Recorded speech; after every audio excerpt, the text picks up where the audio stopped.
Welcome back, duelists and dungeon crawlers, and I guess dungeon masters alike. Casual Duelist here. It's Saturday, so happy Saturday, guys. I'm glad you all made it to the weekend, and for everybody who's into the D&D portion of the channel right now, just because it's like a Yu-Gi-Oh! Fusion, really glad that you guys stopped for this one. So I chose two cards this week, but it's all under one topic. And the topic is I've given you guys some items, I've given you guys some characters.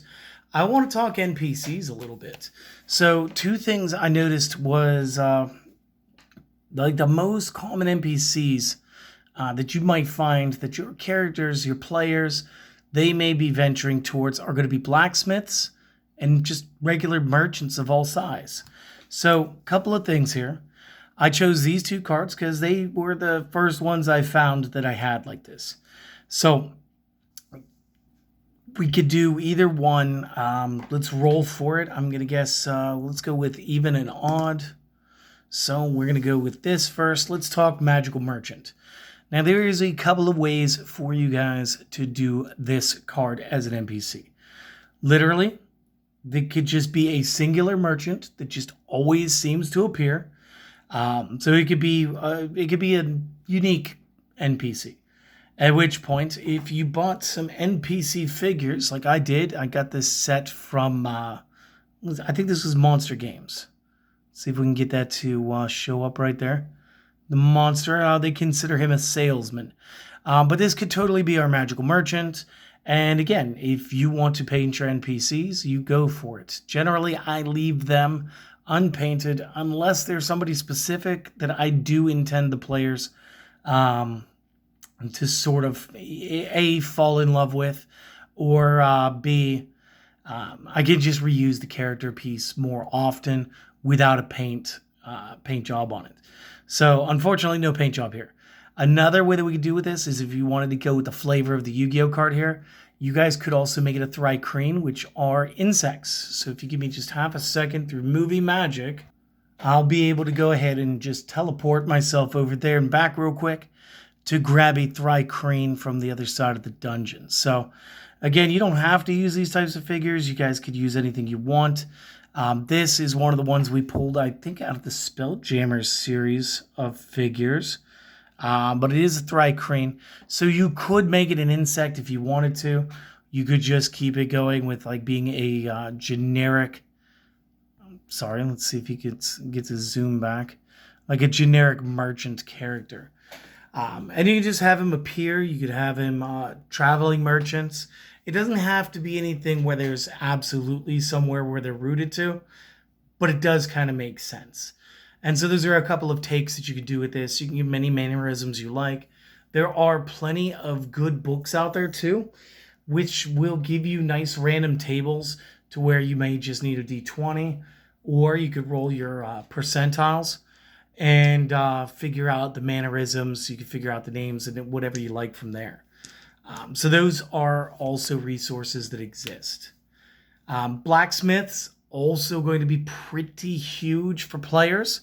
And so again, I came up with the Iron Blacksmith Kotetsu, mostly because when I did a quick search in my phone app, it was one of the cards that absolutely had blacksmith in the name. Additionally, yeah, of course, in the game, he's going to have an effect that deals with equipment, which makes sense. But in the game, I believe he is Kotetsu. So this would be like a unique named character, and maybe you don't want it to be unique named. Maybe for your campaign, what you'd like to do is instead make it more like it was a guild. So that's the route I'm going to go. And just to give you guys a quick peek, this is something my players haven't seen yet. I've started generating my maps. And I do like to print them out. I don't know why. It's a sickness, guys. I like to have them up on the walls and stuff while we're dealing with certain things. And like villages and stuff, it's pretty easy to see where everything should be. And it's not exactly like there should be something hidden. This map here was made using the online resource Incarnate, which is kind of cool. And if you guys want to play around with a little map maker and stuff, I suggest, go over and check it out real quick. But what we did here was I made the Kotetsu Ironworks. This is where they're going to meet the first of the blacksmiths in Elborz. And for me, at least, my blacksmiths are all going to be like the Kotetsu Foundry. It is their basic clan or guild name. So it's not that each one is named Kotetsu, but that their company is Kotetsu. So just one other way to kind of give you, like, maybe you guys watched One Piece, it would be like the Galley Law shipwrights. But this is my way of being able to add his flavor to it. And again, going into the same like monsters minis, they of course had the NPC pack. It also contained a blacksmith, which again could just be generic. On here, I would say that based on his body proportions, the teeth and everything, probably more of like a little like ogre-ish orc type fiend guy. They're calling him a beast warrior on here, so you know he's not exactly human. But then on here, this is definitely more of a human figure. This could be like whatever you want it to be. And again, by making it generic and not painting it, I do feel like this is very reusable for the campaign. And it almost shows your players like which NPCs are going to be more important. Like, because if I have this and I say this is the NPC, it might be something I discuss with the players. I'm like, yeah, most NPCs are not painted. It's just I really wanted this guy to be a Thri-Kreen, and so I'm just using a Thri-Kreen miniature generically to show that that's what he is in fact, as opposed to this guy with his horns and deciding whether or not this is going to be a tiefling or some sort of like lizard guy, because I'm not sure the tieflings have scales on their tail like that. So at that point, it just is what it is. But it is a great way to be able to populate your map with a bunch of very cool NPCs. And there's more of them in the game of Yu-Gi-Oh! Than you probably will notice at first. So again, this is some pretty cool stuff. Again, the magical merchant, you could take it literally. It could be somebody who just sells magical stuff. They could be magical themselves. They could be like a sorcerer that's wandering around. Some story hook. You just got to be fun with it. You guys got to really enjoy doing what you're doing and really make the characters pop yourself by, checking in with the players. Like, do they like the idea of a generic group of blacksmiths all working under the same basic, like a company, a troop, a clan of iron workers, as opposed to like maybe there's just one magical merchant, he kind of pops in and out, whatever you like. Again, when I think about this guy, I always go back to it was like Legend of Zelda. I don't remember his name. But there was a guy that it just seemed like he was everywhere. Anytime you went somewhere in the map, you ended up running into the guy. And again, just kind of makes it really good. But I don't know what to say about NPCs because it's not like I need to give them stats. For the most part, your players shouldn't be killing your NPCs. I mean, of course, if you are choosing to play an evil campaign, go for it. They do have some commoner stat blocks in the backs of some of the monster manuals. I believe it's in the back of the DM's manual as well. So you could always do that if you want. There may be one that's slightly improved. I wouldn't make them as tough as a thug unless you're doing something fun. So let me give you one more thing we could do with the merchant, okay? So maybe you guys want to create the big bad evil guy, right? You need your end of game boss fight. But you don't want to make the enemy yourself. Let's talk about how the players can make the boss for themselves.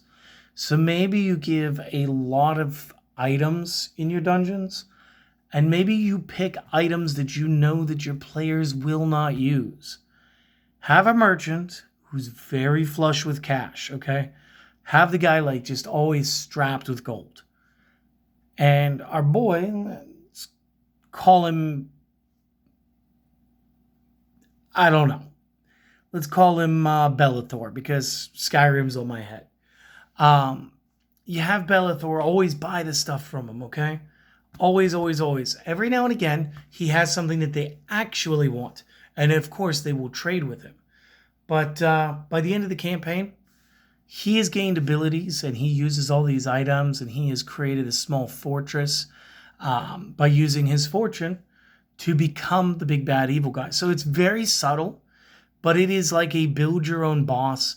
And even if your players know or kind of figure it out, the temptation of easy, quick gold that's always there because there's just a magical merchant that just always appears. Well, that's too tempting to pass up sometimes, especially when they want to improve their armor or there's a spell book in town and they're just, a couple hundred gold off. So you could absolutely even turn this into the big bad evil guy.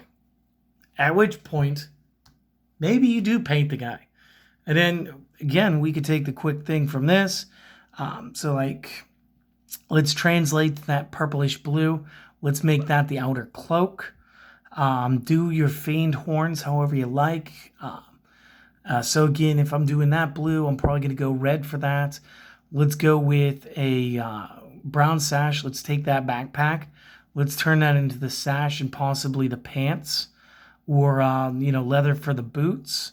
And then let's make the potions different colors, just to make them really stand out. But this is how I would add some NPCs and then maybe turning one of them into the boss.